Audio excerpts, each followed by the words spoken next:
വലത് കൈ ഇടനെഞ്ചിൽ 6 അടി ഉയരം. ഗുരുവായൂർ മഞ്ജുളാൽ തറയിൽ ഭക്തരെ വരവേൽക്കാൻ ഇനി കുചേല പ്രതിമയും. 6 അടി ഉയരത്തിൽ കരിങ്കല്ല് മാതൃകയിൽ നിർമ്മിച്ചതാണ് കുചേല പ്രതിമ.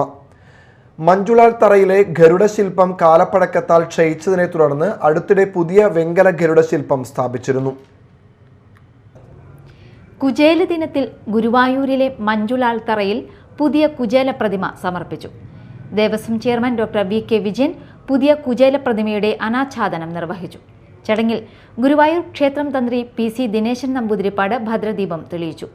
ദേവസ്വം ഭരണസമിതി അംഗങ്ങളായ C. Manoj, K P. Viswanathan, Manoj B. Nair, K S. Balagopal, administrator O B. Arunkumar, Kuchela പ്രതിമ വഴിപാടായി സമർപ്പിച്ച വേണു കുന്നപ്പള്ളി, ശില്പി ഉണ്ണി കാനായി, ദേവസ്വം ഉദ്യോഗസ്ഥർ, ഭക്തർ എന്നിവരുടെ സാന്നിധ്യത്തിലായിരുന്നു ചടങ്ങുകൾ. 6 അടി ഉയരത്തിൽ കരിങ്കല്ല് മാതൃകയിൽ നിർമ്മിച്ചതാണ് കുചേല പ്രതിമ. മഞ്ജുളാൽ തറയിലെ ഗരുഡശില്പം കാലപ്പഴക്കത്താൽ ക്ഷയിച്ചതിനെ തുടർന്ന് അടുത്തിടെ പുതിയ വെങ്കല ഗരുഡശില്പം സ്ഥാപിച്ചിരുന്നു. നവീകരണ പ്രവർത്തനങ്ങൾക്കിടെ ഇവിടെയുണ്ടായിരുന്ന ജീർണിച്ച പഴയ കുചേല പ്രതിമ മാറ്റിയിരുന്നു. മഞ്ജുളാൽ തറ നവീകരിച്ച് പുതിയ വെങ്കല ഗരുഡശില്പം വഴിപാടായി സമർപ്പിച്ച ചലച്ചിത്ര നിർമ്മാതാവ് വേണു കുന്നപ്പള്ളിയാണ് പുതിയ കുചേല ശില്പവും വഴിപാടായി സമർപ്പിച്ചത്. കരിങ്കൽ മാതൃകയിൽ നിർമ്മിച്ച പ്രതിമ ഉന്നത നിലവാരത്തിലുള്ള സ്റ്റെയിൻലെസ് സ്റ്റീലും ഫൈബർ മാറ്റും റെസീനും ഉപയോഗിച്ച് കാലങ്ങളോളം നിലനിൽക്കുന്ന രീതിയിലാണ് നിർമ്മിച്ചിട്ടുള്ളത്.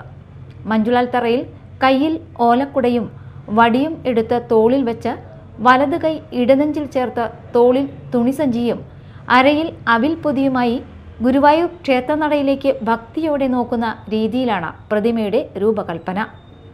2 മാസം കൊണ്ടാണ് പ്രതിമ പൂർത്തിയാക്കിയത്. Media time, Thrissur.